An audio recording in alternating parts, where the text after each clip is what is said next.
জামাত দেশকে অন্ধকার যুগে ফিরে নিতে চায় বলে মন্তব্য করেছেন বিএনপির স্থায়ী কমিটির সদস্য সেলিমা রহমান।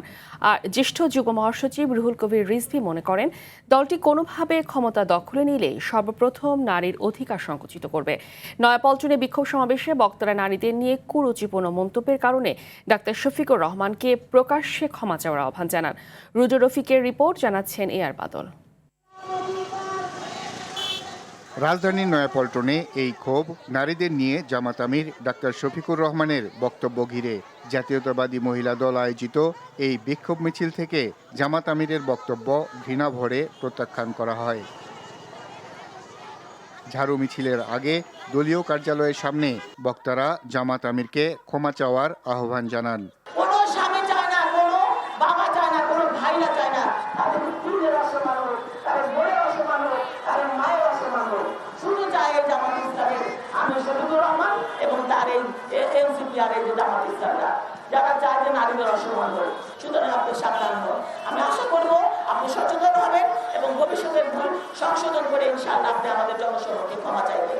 বিএনপির সিনিয়র যুগ্ম মহাসচিব রুহুল কবির রিজভী বলেন, জামাত কোনোভাবে রাষ্ট্র ক্ষমতা পেলে নারী সমাজে ভয়াবহ দুর্গতি নেমে আসবে।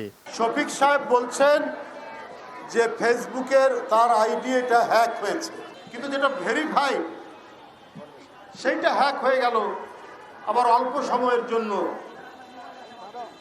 এটা তো খুব রহস্যজনক।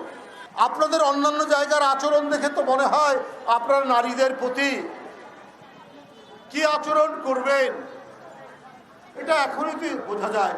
যদি কোনোভাবে রাষ্ট্র ক্ষমতা পান তাহলে এই দেশের নারী সমাজ যে চরম দুর্গতির মধ্যে পড়বে সেইটা বলার অপেক্ষা রাখে না।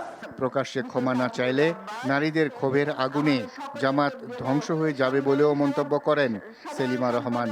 ডক্টর শফিককে বলতে চাই, আপনি একজন শিক্ষিত লোক, আপনি এই ধরনের কথাবার্তার জন্য আপনি জনসমক্ষে মেয়েদের কাছে ক্ষমা চান এবং তা নইলে কিন্তু বাংলাদেশের নারী সমাজে আগুন জ্বলবে।